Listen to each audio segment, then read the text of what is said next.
Welcome back. In the last couple of classes, we extensively discussed proton NMR spectra, analysis of photon NMR spectra, carbon 13 NMR spectra, its analysis, and editing of the carbon 13 spectra based on the number of protons attached to different carbons by carrying out experiment called depth 90, depth 45, depth 135 like that. And we discuss a lot about varieties of chemical shifts possible and how we can assign the carbon spectra based on chemical shifts. And I discussed, as I said, the factors that affects the chemical shift of protons also affects the chemical shift of carbon. That's what I said. Okay. Now let us continue today. Little bit deviating from heteronuclear carbon 13, some heteronuclear interactions. And I want to just give you a brief idea about various possible couplings we can think of. For example, among heteronuclear couplings, they can be very, very large.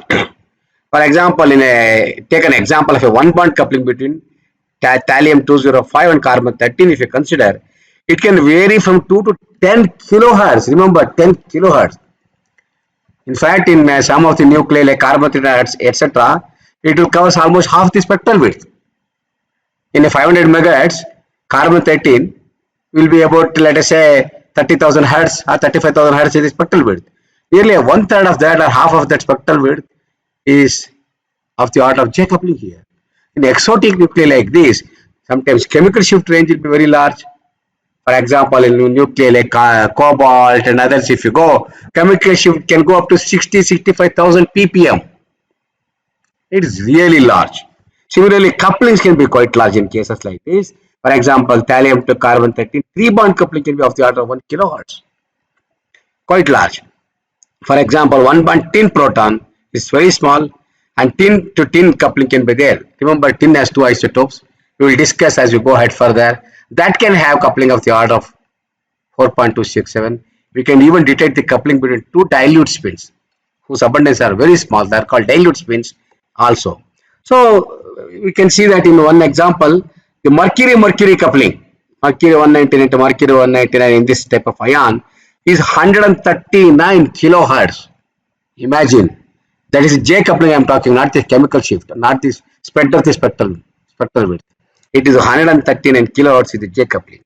So, just to give you an idea, heteronuclear interactions, heteronuclear couplings can be substantially larger. So, that's what I wanted to tell you in this class, and I wanted to give you a few examples. In the case of platinum, I consider a system like this: phosphorus platinum X. We can look at the platinum to phosphorus coupling. See, phosphorus has been half nuclei. So if I look at that, the coupling between phosphorus and platinum, when X substituent, depending upon the substituent, if it is chlorine, it can be of the order of 4.26 kilohertz. And if it is X is CN group, it is close to 2.9 kilohertz. That is the order of coupling. Heteronuclear coupling, see, so far we were discussing about proton and carbon, where the coupling constant is of the order of few hundred hertz, in case of proton few tens of hertz.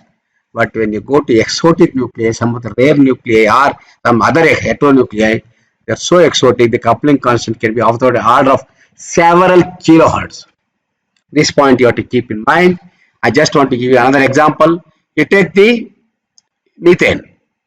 Methane has carbon proton coupling, which, as I told you, you will not see it in either carbon spectrum or proton spectrum.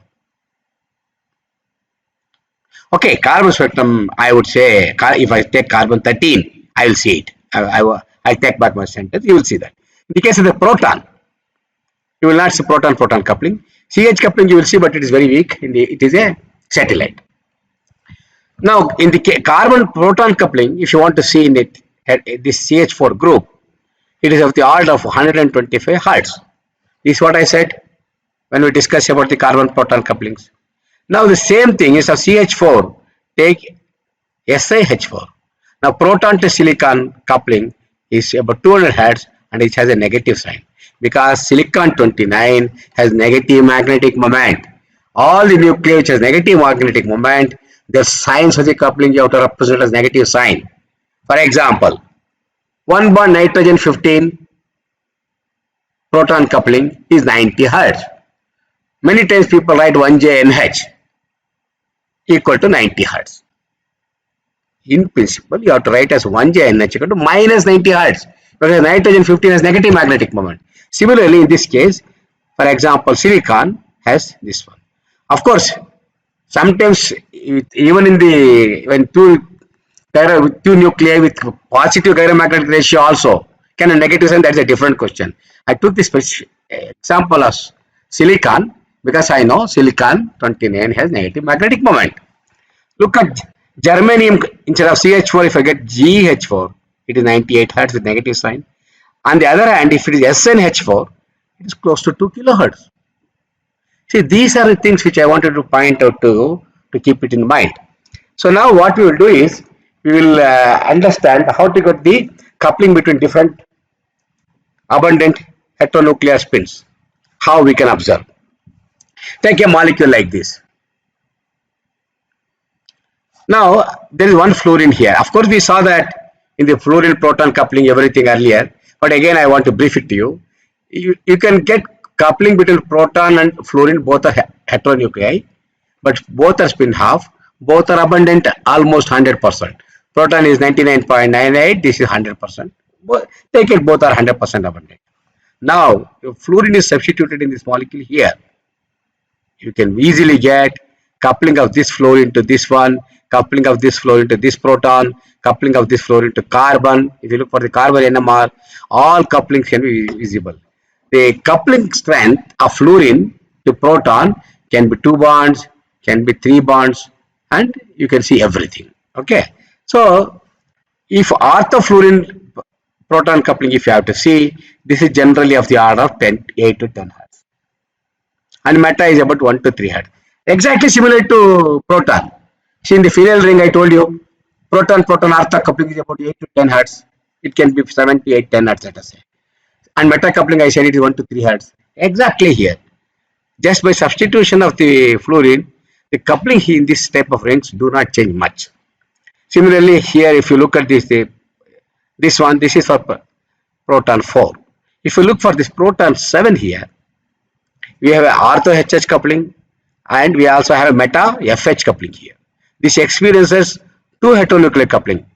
One, of course, homonuclear and one heteronuclear. 2 couplings it is experiencing, both homo and hetero. Okay, same here also. Proton 4 experienced both homonuclear and heteronuclear couplings. So like this is like analysis of the proton spectrum. More or less like, we analyze the proton spectrum looking at this type of pattern, because there is not much of a difference here, especially in ring system like this between proton and fluorine. The couplings are more or less similar to proton-proton couplings. Here again, if you look at the proton 6, it experiences ortho FH coupling, ortho HH coupling, and meta HH coupling. All the 3 couplings are expected here. See, that's why this has a funny pattern like this. We can interpret that and easily analyze. I just wanted to show you how we can analyze the spectrum. For example, you would look at this proton 4. Ortho coupling is about 10 hertz. Okay, it's a large doublet. And then it is also experiencing the meta coupling, which is about 2.7 hertz. So it's doublet of doublets. And what about para coupling? It is there, but you are not seeing it. It is very weak, so you don't see it. Now coming to proton 7, ortho coupling makes it a doublet, and meta coupling between fluorine and proton is about close to 4.7 hertz. So it's a well resolved doublet of doublets. So analysis of this type of spectra when proton and fluorine are coupled is fairly simple. It's not that difficult. Okay. So you extend this. If I look for a molecule like this, we have 2 fluorines and 1 fluorine here. And if I look at this fluorine, what is going to happen? It is coupled to 2 fluorines almost equally because of the perfect symmetry. They are chemically equivalent. Coupling is also same. Then it will become, instead of doublet of doublet, central line of the 2 doublets overlap. It looks more like a triplet. Interesting, right? It looks more like a triplet. Interestingly, these 2 protons are also coupled to this with the same equal coupling strength with this proton to this fluorine and this proton to this fluorine. Meta couplings between proton and fluorine are both equal. Again, it looks like a triplet pattern because couplings are equal. Central lines of FH coupling also overlap. So what you are going to see is triplet of triplet for this fluorine. Very clear. So interpretation is not difficult. I hope you are all with me. Just to make you understand, I'll repeat once again. Look at it. This fluorine is chemically inequivalent compared to these two fluorines. There is a perfect symmetry for this molecule. So this fluorine and this fluorine are chemically equivalent. At the same time, the coupling of this fluorine to this fluorine to this are also equal. It means if I look at the splitting pattern of this fluorine, it should be doublet of doublets. Because both the couplings are equal. We remember you have worked out the multiplicity pattern. When both the couplings are equal, central lines of two doublets, both lines overlap. As a consequence, it appears like a 1:2 to 1 triplet. Exactly, it appears like 1:1 triplet. Similarly, this proton and fluorine coupling, these two meta couplings are also identical, and they also are coupled to this fluorine. As a consequence, again, it looks like a triplet. So each chain of this triplet is further split into triplet of triplets. Each chain is a triplet. So it is going to be triplet of triplets. Now on the other hand, this one, they are equivalent. If you treat like a single fluorine, so it will couple with this fluorine and becomes a doublet. And again, it will couple for these two fluorines, these two protons, which are equivalent. Again, it is a doublet. So it is going to be doublet of doublets. You understand? What is the largest coupling is between these FF coupling. It is about 19.84, and this meta coupling is about 6.17 Hertz. As a consequence, it appears like doublet of doublets.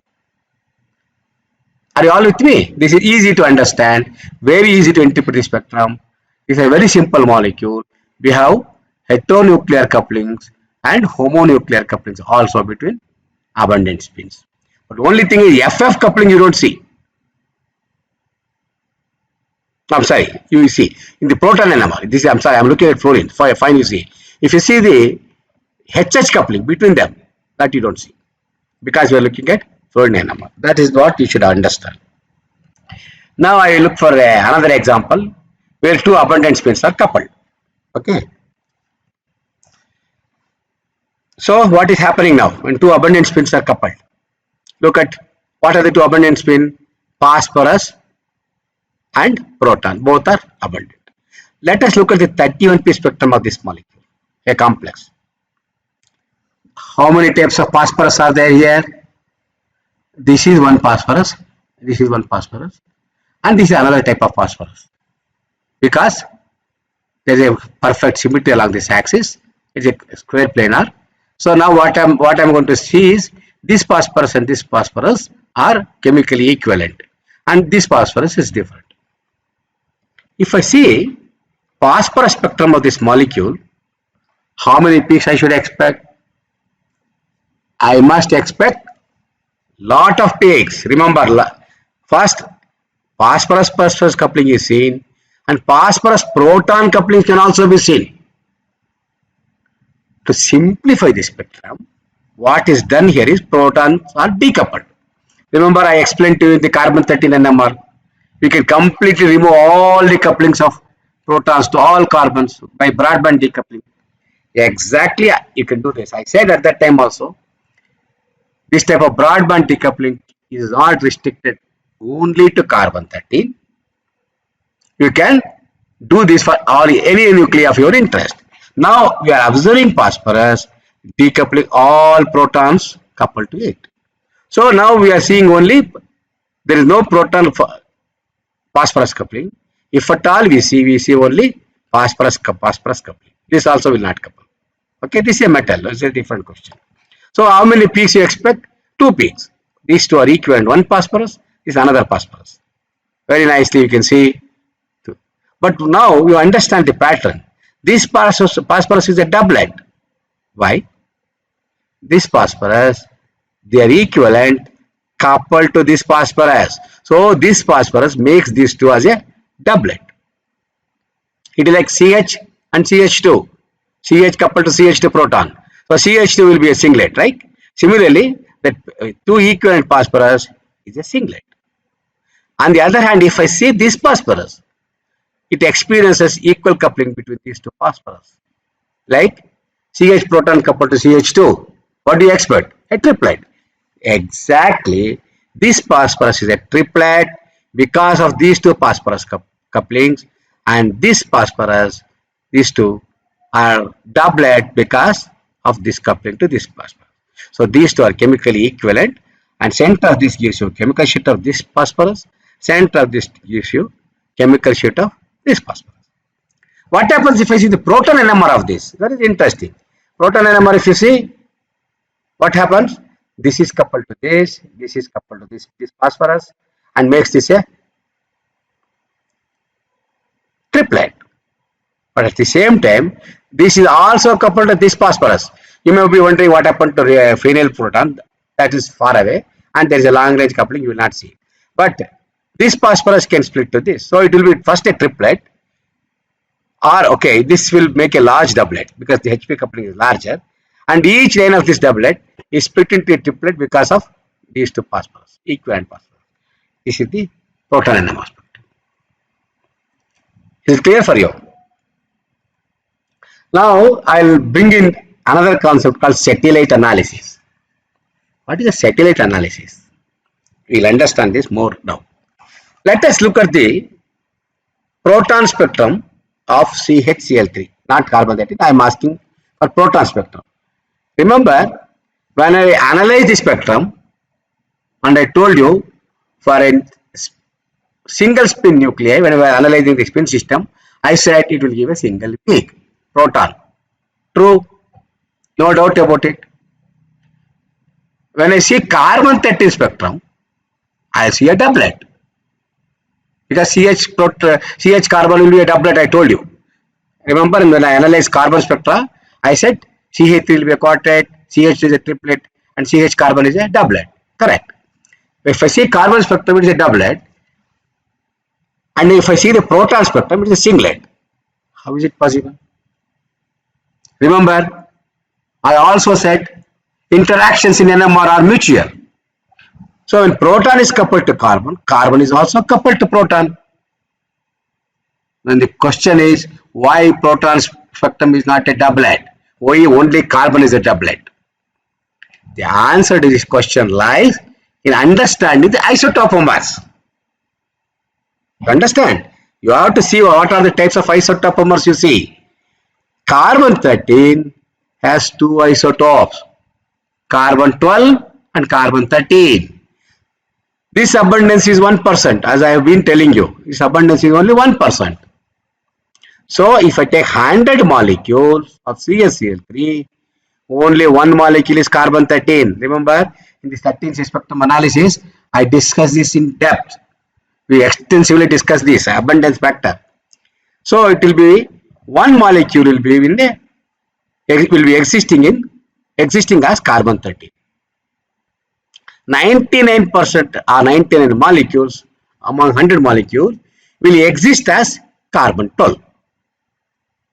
And what you see in the proton spectrum corresponding to 99% of the molecule which are attached to carbon 12, C12, HCl3.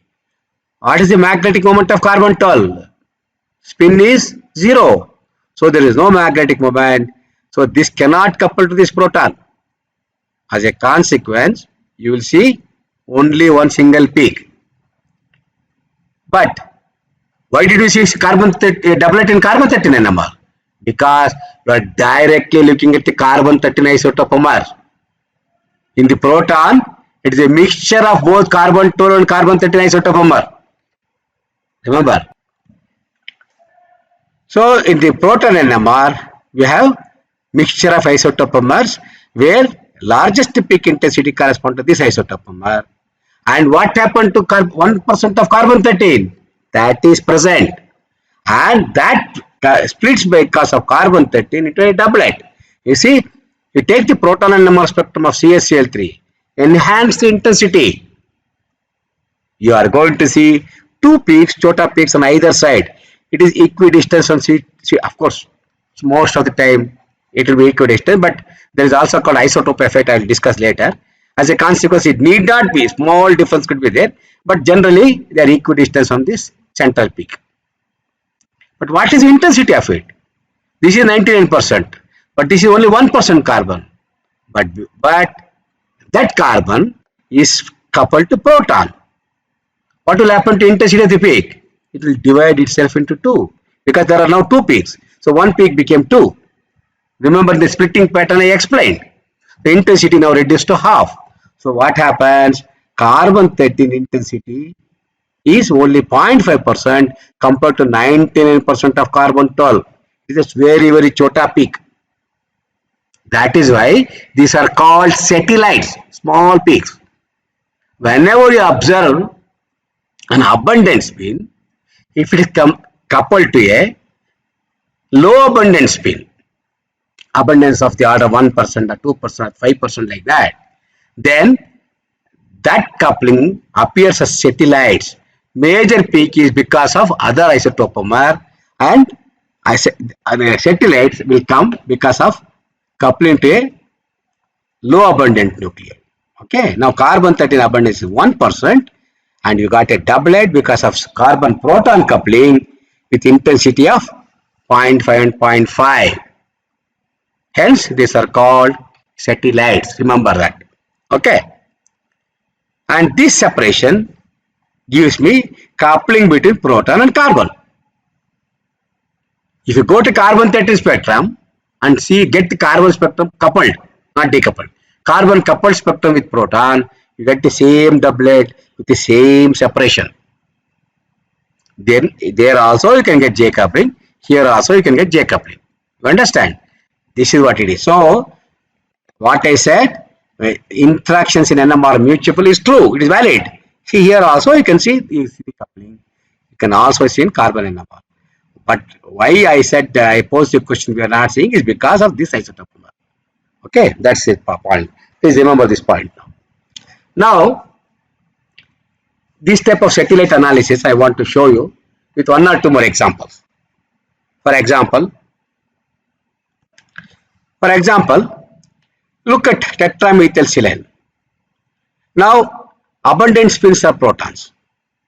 Carbon is 1% abundant. Silicon is also about 4% abundant. Okay, very small percentage. Now, where we should see silicon? We should see them as satellites. This is now, if I look at the proton NMR spectrum of tetramethylsilane, now larger component is of the proton comes because of carbon at 12 attached to protons, this one. And carbon-13 coupled to proton appear as satellites here. The silicon-29 can also couple to proton. That is also because of less abundance appear as satellites here. No? You can see that. You can see that as satellites. This peak and this peak, which is about 6 Hz separation, is silicon proton coupling. Is 1 and 2 bond coupling is there. So 1 bond CH coupling is 110 Hz. And 2 bond silicon proton coupling is 6.6 Hz. But it may so happen, remember I was telling you, in the carbon-13 NMR, this carbon can also couple to this proton when I see the coupling. So this 1, 2 and 3 bond proton carbon coupling also can be seen. There is only one such possibility, all are equal. If I see this carbon, this is 3 bond. If I see this carbon, this is 3 bond, this is 3 bond, all are 3 bonds away. So there are 2 types of carbon couplings here, carbon proton, 1 bond carbon proton close to 119 Hz and 3 bond carbon proton close to 1.9 hertz. You can see here, very weak in intensity. And these are called satellite peaks. But you can analyze them. You can't ignore them. So you can analyze. If I analyze this, measure the separation, I can get the J coupling between carbon and proton. I can measure one bond coupling. I can measure this separation. I can get two bond silicon proton coupling. I can measure this separation. I get three bond carbon proton coupling. So though the satellites are there with weak intensity, you acquire a signal, enhance the intensity to a larger height, and then look for this satellite peaks. You can analyze this. This is called satellite analysis. You can do that and get the coupling information. Okay. So now I am asking you a question like this. Look, this is a paraxylene. Paraxylene, if you look at it, we have ring protons, one peak, all are equivalent. We have two CH3s, but they are chemically equivalent, giving rise to a single peak. Now, look at this proton. If you enhance the intensity largely to a higher, increase intensity by 3 to 4 times or 5 times, 10 times, this total peak starts coming up. The small intensity peaks, they start coming up. What are they? They are carbon-13 satellites. Why is it a doublet? Because this carbon is coupled to, I'm sorry, you are observing proton. This proton is coupled to this carbon. As a consequence, this CH3 peak is a doublet. This proton peak becomes a doublet due to coupling with carbon, spin half, and we got the doublet. Measure the separation, what you get? J carbon proton coupling. You ask me a question, why did I not see the same thing in ring? Of course, if you see the carefully, if you do the experiment, acquire signal for a long time and enhance intensity, you can measure CH coupling for this ring carbons also. But I don't want to disappoint you.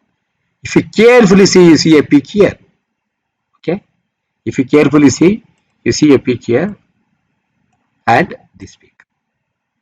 If I enhance the intensity larger, I will see the satellite, this coupling, this separation correspond to carbon proton coupling here. But this is not a good spectrum since we are not acquired for a longer duration, so you don't see it. But if I acquire signal for another half an hour, then you will see satellite like this for this carbon also. You understand? So with this, now satellite analysis is becoming very clear for you.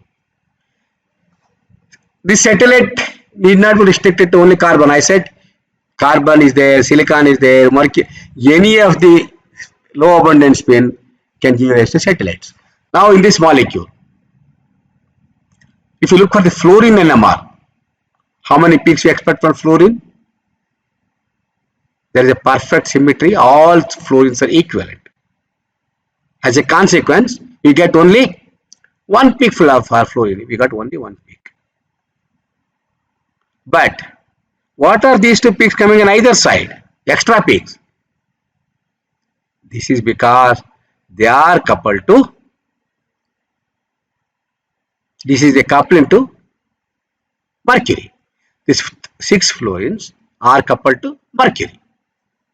As a consequence, what you are seeing is 1 and 2. 2 bond mercury 199 fluorine coupling. See?